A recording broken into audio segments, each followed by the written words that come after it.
Welcome to today's video where I'm going to be showing you how to make your very own wedding table numbers using just vinyl and a pair of scissors. No cutting machine needed. To make the table numbers today, I'm going to be using a glass money box, some HappyVinyl and a sheet of Happy mask. I've also got a squeegee and a pair of scissors. You could use a cutting machine if you're lucky enough to have one. Oh, and feathers and lights for the finishing touches. First off, I measured the box and made a note of the size that I could go to, and then I drew some hearts on the back of the vinyl and used a pair of scissors to start cutting them out. You could use a stencil for drawing the heart shapes or a craft hole punch, but I was feeling brave today. So this is the point where I inevitably changed my mind mid-flow.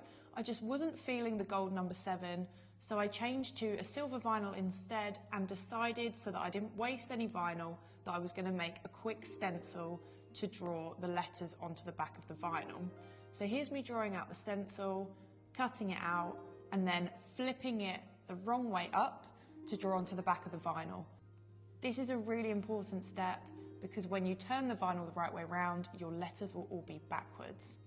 My writing turned out pretty good actually, but I think next time I'm going to use a stencil from a craft store. Once I decided where everything was going to go on the box, I took one sheet of Happy mask and I cut a piece big enough to fit over the whole design, and then I layered it on top so that the design stayed together. I then took another sheet, roughly the same size of Happy mask, placed that over the top and used it to pull the design away, so I was left with a giant sticker.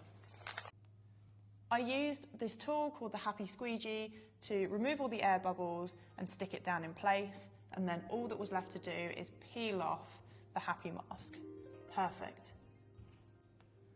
I then popped my lights and feathers inside. How cute does this look?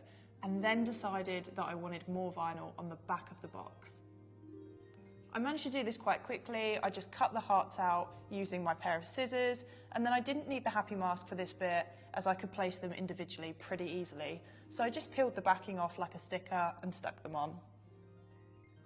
Some quick tips. So going back to the Happy mask, it is reusable. So I did get some pieces of vinyl stuck in there, but I peeled them off and this will last me another couple of projects. Same with all the leftover vinyl as well.